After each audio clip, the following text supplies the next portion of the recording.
Lukas, viimati oli aasta 2018, kui sa siin 50-sega sõitsid ja Eesti meistrivõistlustel osalesid. No räägi, kuidas selle ajaga see Kiviõli rada muutunud on?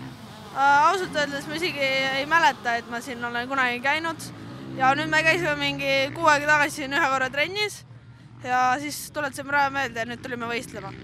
Kuidas sulle Kiviõli rada sobib? Rada on päris hea, aga natuke minu jaoks liiga kõva, et mulle meeldib rohkem selline liivane rada, aga see on ka väga äge, et Eestis väga selliseid radas ei ole, kus on mäest üles ja alla.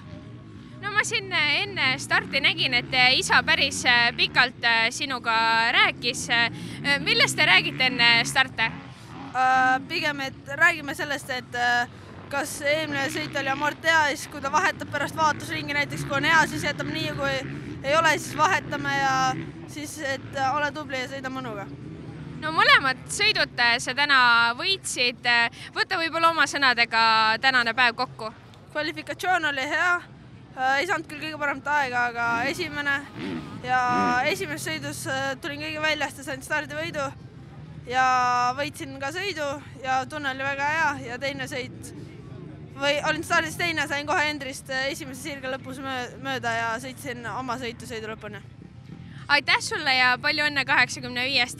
etapivõidu puhul! Aitäh!